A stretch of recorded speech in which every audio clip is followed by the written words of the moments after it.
Yo! Ako si Zaki at eto na naman ang panibagong episode ng Zaki Reacts. Siyempre, papanuurin natin ngayon ay ang kakatapos ko lang makalaban, Marshall Bonifacio versus Sayad. Isa sa hindi ko napanood nun live.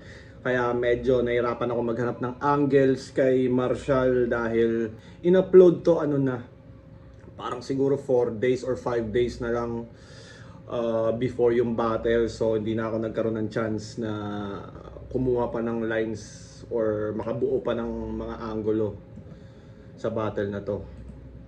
Anyways, umpisahan na natin ang panonood at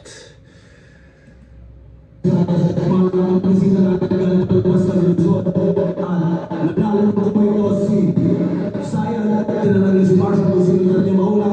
Sabi niya kayo sino naman daw, sabi ni Sayad, sige siya na daw mauna. E 2 minuto dapat, pakita natin, unang panang, sagot sa pagkito ito.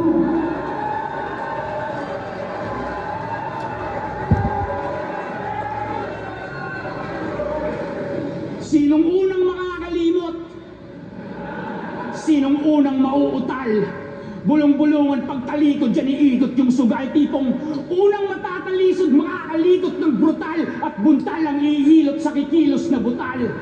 Total, itong sakdal, papunta din dun yung andar. Gumugusto ng titulo, sa panayam niyang nakalkal. Magkakampyon daw balang araw, taas noon niyang dinaldal. At naawa yung katotohanan, di ka na lamang sinampal.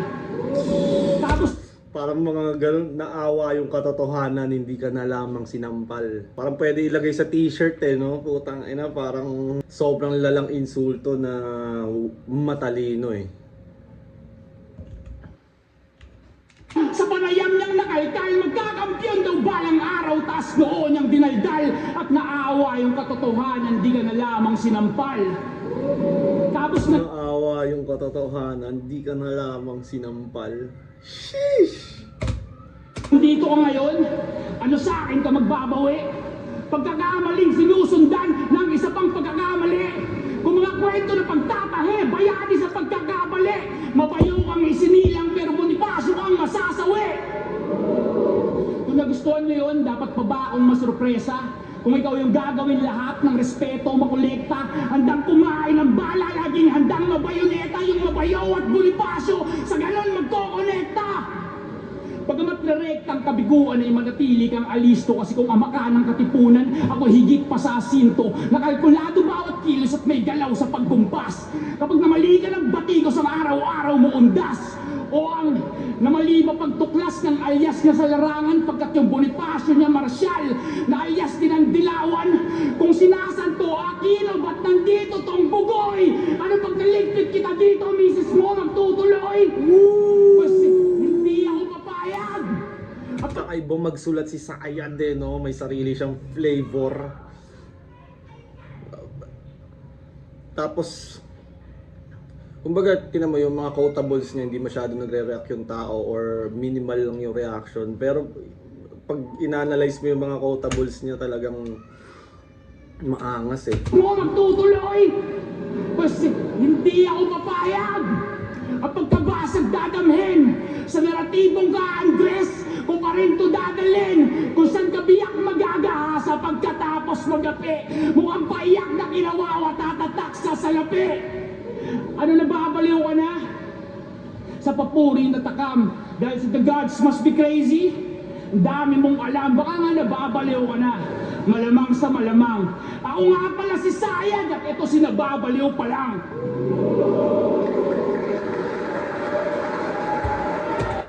Parang maikli yung round ni Sayad, no? Actually, maikli talaga. 1 minute and 50 seconds.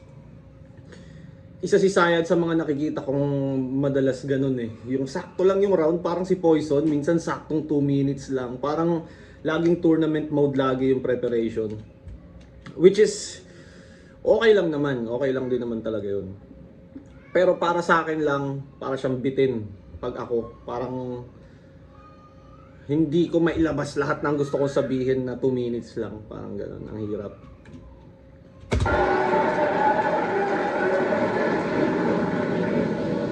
Flip top game! Purong Tagalog man o Taglish yung dala niyang pabibo. Yung dala ko naman sa tatagos sa kahit saang igo. Di ba parang bakla lang yan, nag-aalter pa siya dito? Ngayon si Sayad ay mapapaslang na para bang Carlito. Dinig ko yung bawat ritmo ng musikang iyong ginagalawan. Syudad ni Nero may ozone disco, ganun ngayon ang sinasayawan. Kahit anong gawin mong ritual pa dito, anong maabot ang iyong ikakalamang. Ika'y obispo ng batasismo, bakit ako matatakot sa iyong dinadasalan? Kasi nga gods must be crazy! Ayun sumakto kayong linya. Baka Panginoong may Sayad ilustrado na pakita. Mauulit ka sa isayan, walang bago sa balita. Ang ilustrado mangangayaw sa Bonifacio Ofensiba. Bagsak daw yung karera ko, babang baba, amigo. Lagpas rock bottom, ito, impyerno, fuck! Ang ganda karera ko sa Bonifacio Ofensiba. Ano yung Bonifacio Ofensiba? Parang something siya in history na hindi ko alam. Or yeah, di ko siya alam. Please comment down below. Ang ilustrado mangangayaw sa Bonifacio Ofensiba. Bagsak daw yung karera ko, babang baba, amigo. Lagpas rock bottom, ito, impyerno, fuck! Ang ganda pala dito. Parang harang patawa-tawang kapang-kapangan na maligno. Pinagalit sa komedyante na nagbabakla kay Sinyo. Nag-call out nung sinagot, akala natin mangyayari din. Pero yung hayop sa galing biglang ng maskara. Yung hayop sa galing biglang nagmaskara. Natakot niya tangahan tingin. Pa-costume-costume ka pa, bitch. Baliw-baliwan pa yung marketing. Takot pa lang masibak ng Joker. Pa-virgin ka pa, Harley Quinn. Inisip mo bang komedyante mga seryoso para sa mga binubuo mong obra? Inisip mo bang mas laugh trip ako kay Sinyo nang inspirado kang kumontra? Pwes ito stand up laban sa heckler, all the smoke sa pagkumpronta. Yung napili mong komedyante, yun pang malakas bumomba. Parang banat na may halaman yung halak ha kay Apaw. Pagbagsa ka, hagalpakan, papalakpak ang top crowd. Eto na yung punchline, Barry. Ha, ha, you will laugh loud. Ano ang joke na pampatulog sa may katok? Eh di knock-knock, you the fuck out! Kung di ka natawa, ayos lang. Reaksyon mo nararapat, sa utak mo walang problema. Bakit nga naman tatawa kung nambabalda ang benga? Kung masakit yan, hindi sa tawa, kundi tama sa bodega. Masakit pa nga, hindi sa haha, suntok na umuneta. Tangina, sa lakas ng impact, alog ang utak. Habang pumapatak ang tears, na-realize mong di ako komedyante. At pabagsak na yung karir. Hindi ako sa Sinyo, si Sinyo. Pero what the fuck, I am here. Wala ka most viewed, meron kang Battle of the Year.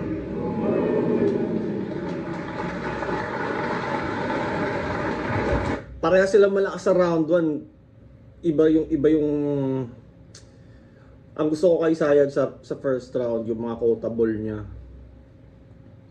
Pero parang maikli. Kay Marshall naman, gusto ko yung aggression niya sa first round. Although medyo dry. Dry talaga tong second side 15 eh. Medyo, alam mo yun, hindi ganun ka okay yung reaction ng tao. Maraming battles na hindi ganun ka parang hindi ganun kaganado yung crowd. Ewan ko kung dahil ba sa MCs. Pero hindi naman lahat ng battle ganun. Pero parang maraming battle sa second side 15 ang hindi ganun ka-wild. Sak Maestro, GL, Taglish pero unique yung style. Ito Anderson, Nightwing, Rhyme Zone, AI na pwedeng Poison, pwedeng Vidrum, kasi Mokojin, worldwide rapping Luzon, Visayas, Mindanao at West Side. Halos lahat ng nakalaban mo, binabato ka ng ganyan na kumapit wala.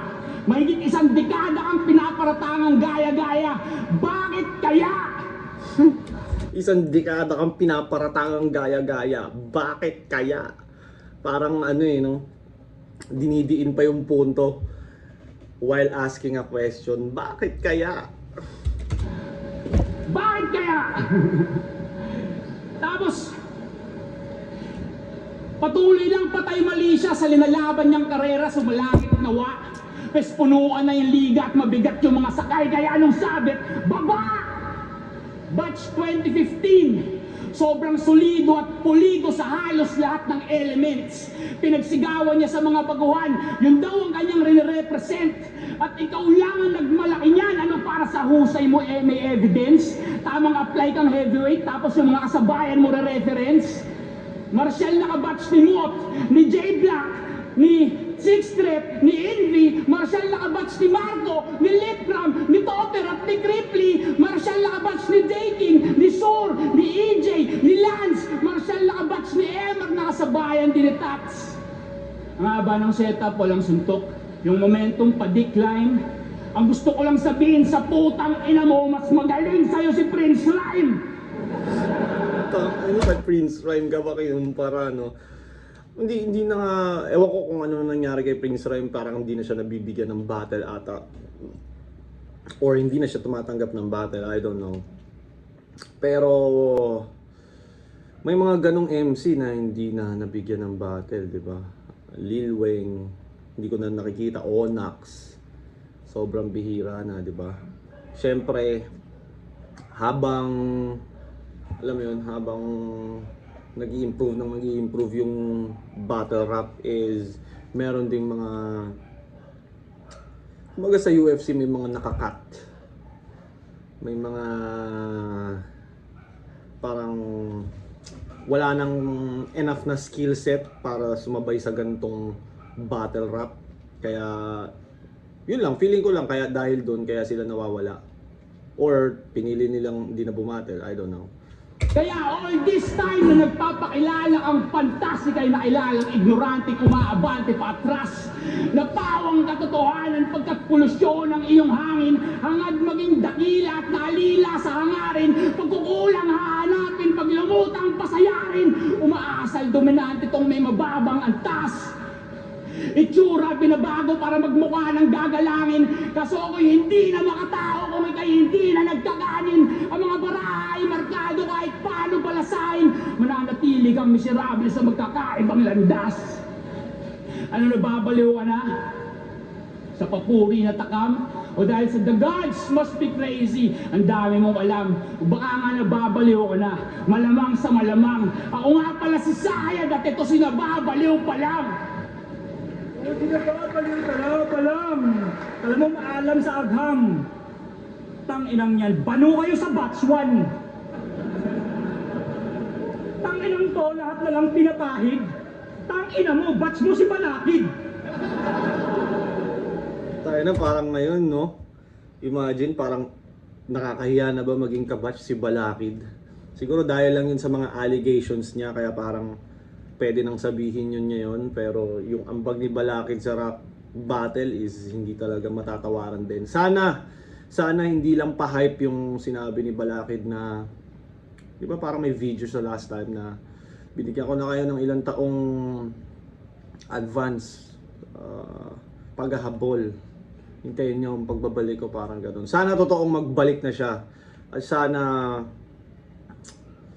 ewan ko rin, hindi ko kasi kilala talaga si Balakid ng personal. Hindi ko siya naging friend. So, parang mahirap pusgahan kung ano ba talaga sitwasyon niya. Bakit hindi siya bumabattle. Pero kaya niya yun, feeling ko kaya niya pa rin bumalik. Wag lang siya siguro bumalik ng Super Saiyan na battle agad. Siguro kailangan niyang bumalik mga, alam mo yun, makakapag warm up muna siya para lang mapakiramdaman niya muna yung rap battle. Kasi mahirap din biglang, di ba, babattle ka tapos ano ka agad, like high stakes battle, nandun agad yung pressure, tapos di ba nung bago siya mawala parang ang dami niyang chokes, ang dami niyang. So, tingin ko lang, kung babalik man si Balakid, hindi muna siya dapat lumaban sa top tier agad sa mga naghahamon sa kanya. Ano muna siya? Like, take it slow. Have you ever wondered why Barry is so graphic in a verse? Idol niya si Edgar Allan Poe at H.P. Lovecraft. Classic with the words. Naglalaro ng Magic tsaka Starcraft, ginagamit niya ay Zerg. Come to think about it, ako pa lang magsasabi sa iyo ng tangina mo, nerd! Dungeons and Dragons, araw-araw ang kasama mga neighbor. Yung combo root sa Tekken, nakasulat pa sa paper. Sobrang nerdo mo, wala kang alam tungkol sa Lakers. Sa sobrang nerdo mo, ikaw second favorite MC ng mga Glazers. Marami na ako nababasang comment na ganun, na kahit matalo si Sayad, favorite nila si Sayad, ano mang mangyari. Parang meron siya mga diehard fans na favorite talaga nila si Sayad kahit anong mangyari. Ngayon, kaya hindi mo rin masasabi na, syempre si Sayad, alam naman natin marami siyang talo, di ba? Hindi mo mababase sa standing eh, ang legacy ng isang battle rapper. Kung ganito ni Sayad, ang dami niyang na-impluwensyahan.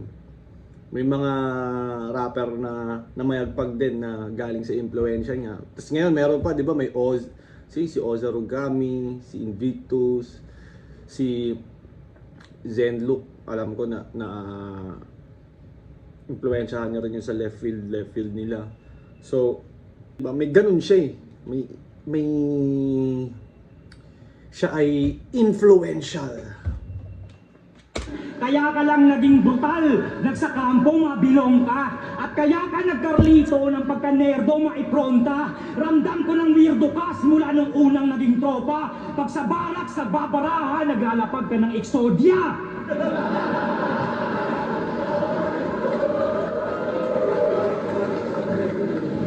Si Sayad, hari ng lalim, dapat may trono sa Atlantis. Si Carlito, nagsusuplex, pero combo lang ni Zangief. Si Sayad, pangkatipunan, tunog bolot sa kakarit. Si Carlito, putang ina, yung taga-katips. Hanggang salita lang talaga yung mga quotables at great lines. Ang bobo mo umanggulo, ang boplax mo mag-frame by. Foreign concepts daw si Lucas, pero obra mo the same type. Nagmask na parang Dark Knight and all I saw was daylight. Ano? Mali yung comparison. Doubtful ba yung info? Firebird ng rasa, ibong Adarna, ganun ka-lousy yung scheme mo. Alam kong di ka nang gagaya, pero pang-ground lang to ng ego. Support ka pa, Simon, sabi ng Count of Monte Cristo. Original, puro, sa ganyang estilo, buena mano. Pero kay Lance Invictus Lucas, sa mga gaya, dead ang gago. Diamond sa underground. Natural ng bet ng tao nung tinapat sa mga Mossonite mukha ng puwet ng baso. Paanong henyo kung dalawang Lakas ng round to ni Marshall. disenyo na laglag? Isa kang medyo alamat, eksperto na Medyo alamat. daming naisip, ganyan epekto pag bangag. Ikaw pinaka-resulta kapag nerdo ang nag-drugs. Tangina mismong si Carlito, sinabutahe ka nung sa biglaang pagsulpot. Sumasayaw sa musikang siya lang nakakasagap ng tunog. Mismong pangalawa mong persona, di mo kaya mapasunod. Basta Sayad at Carlito ay hindi magkatugma. First round, sobrang dikit, di ko ma-judge. Second round, Marshall.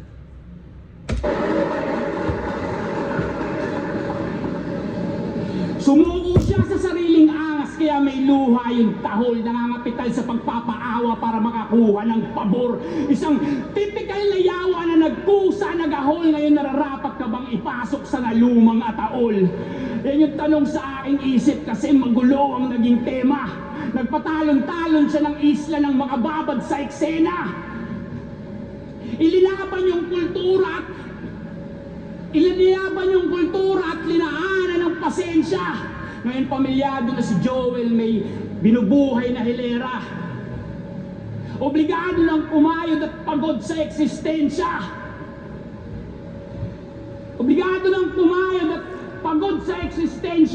Ngayon, nagpaalalay sa banyagan ng makahagod ng pera-pera.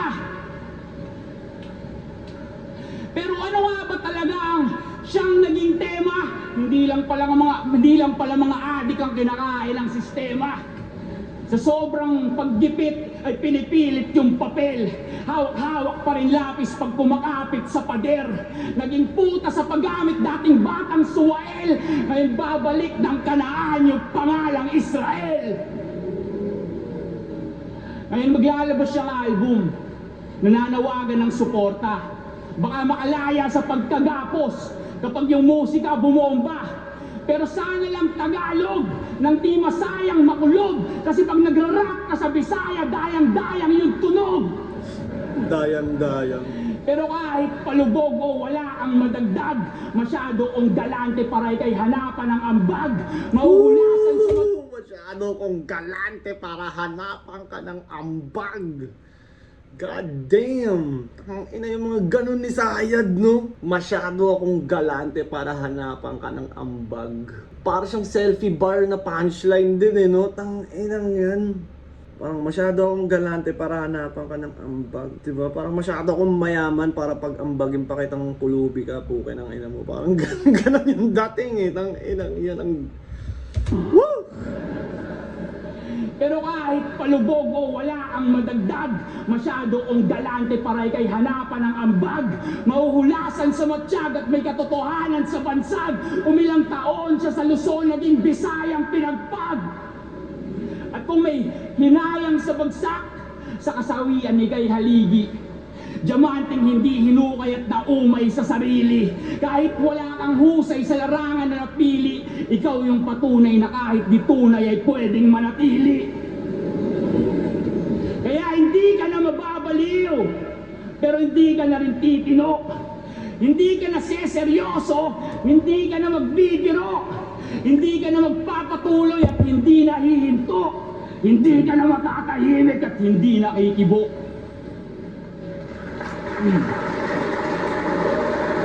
Ang ina mo, iyak. Gusto mo Tagalog? Imong mama bahog bilat. Kansilado pagkatao parang breach yung birth. Mamahalin mo kalikasan, I'll make you kiss the earth. Total wala pa nga yung amo, I'll kill you first. Yung linya-linya mong kolabo magiging tribute shirt, aakyatin ng bundok. Aasintahin ng tuktok. Sa oportunidad, busog pero sa resulta ay naging dayok-dok. Mapipinsala ka sa sulat, dadamahin mo bugok. Aasinan ko pa yung sugat ng asing tibuok. Go banana, sal, go apeshit, pambisaya na konteksto. Walang pake kung may ungguyan tol, si baka na diretsyo. Pagkasayang isigaw, pakilala mong invento. DDS na proud ang niyayabang mo depekto. Dinamay mo tatay ni J. King. Ganyan ka ka-lyrical pre. Nung dinamay ni Bitcoin si Lil Jan para ka maghihigante. Excuse mo, meron kang sayad ng pagtingin malanse. Hindi yan mental health issue, tawag dyan pag-iinarte. Nakilalang rich sa mga linya nung nagipit damay pamilya. Napiflip daw kanyang diwa panlihis niya na babisa. Parang flick lang ba na split at nasa clip ay siya ang bida. Sa malagim na pinakita, that wasn't me, that was Patricia. Ano yun? Sa malagim niya na babisa linya nung nag-inarte. Nakilalang rich sa mga linya nung nagipit damay pamilya. Napiflip daw kanyang diwa panlihis niya na babisa. Parang flick lang ba na split at nasa clip ay siya ang bida. Sa malagim na pinakita, that wasn't me, that was Patricia. Gipit. Sa ano ata yun, yung movie na Split, di ba merong nagsisplit personality doon. Although hindi ko siya napanood ng ano, may nabasa ako about it na that wasn't me, that was Patricia. Ewan ko kung parehas ba yung tinutukoy namin or baka hawig lang, pero sa pagkakaalam ko tama yun. Comment nyo nga kung anong movie yun. At sa pagkakaalam ko, title nun Split. That wasn't me, that was Patricia. That wasn't me, that was Patricia. Fuck. Kaswal na binabali mga linyang nabuo. Walang paninindigan, babalian ng buto. The right door insanity plea. I'm a be above the law. Ipapa sa kamay ko ang batas, sasakalin ko amo mo.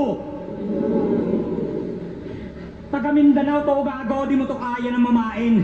Inubos ni Fukuda buong ilustrado, mas malakas bata sa amin. Panginoon, pasensya na sa agresibong panalangin. Magyabang ka lang ng chongki dyan, pag uwi mo, tatamaan ka sa akin. Kaso hindi na babattle si Batas sa pagkakaalam ko, kaya yung like, di ba nag-retire siya. Merong iba na kunyari sila Delo, umalis lang ng bansa sa pagkakaalam ko or nag-work, pero hindi sila officially retired. So parang meron pa silang pwede pa bumatel maybe, pero iba yung kay Batas eh. Like nag-retire talaga siya, merong special night na nilaan for him. Like hindi naman buong araw na yun for him, pero alam ko parang may performance siya doon na yun nga, magre-retire na si Batas. Like feeling ko hindi na talaga siya babattle, which is good naman. Wala na siyang kailangan patunayan sa battle rap. Isa na siyang legend sa eksena. Ya alam ko to, ako kalakas, tulog ang gago, handa sa laban ng marahas, hurumintado, panguling makakalabas, guho na nga to, wala na yung daang palabas, bugbog sarado. Karangalan mo pahiga sa dala mong kabaong kung di gagana mga strategies. Kaso ako'y aral na di mo kayang maisahan kasi di naman to artifice. Ako'y Mario de los Reyes, na didirect at nasa dulo ng ating script. Pasok sa kabaong magnitiko, tapos itong masterpiece.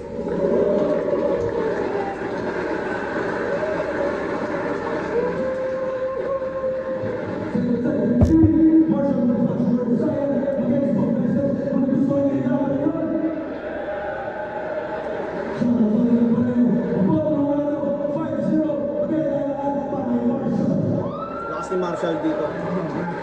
Malakas din yung laban namin ni Marshall sa Accents. Kakatapos lang. Abangan nyo yung upload dahil maganda yung laban na yun. Although promo yun, alam ko mayroong gagawin yung Accents na parang may poll. Pwede kayong pumili kung sino sa tingin nyo yung nanalo. Parang ganun yung magiging judging. Anyways, ano pa bang pwede kong sabihin? Kung may battle kayo na gustong ipa-review, comment nyo lang ng i-comment dyan. Gagawa natin ng review yan. Basta syempre yung battle na, alam mo yun, maganda naman. Hindi yung sobrang unknown na parang hindi interesting panoorin, alam mo yun. Anyways, hindi na natin papahabain pa. Maraming salamat sa lahat ng subscribers ko. Sana mag-subscribe pa kayo, magpatuloy kayo sa pag-subscribe, mag-comment kayo, mag-like, at supportahan niyo yung channel ko. May mga music din akong parating. Yon. Maraming salamat. I'm out.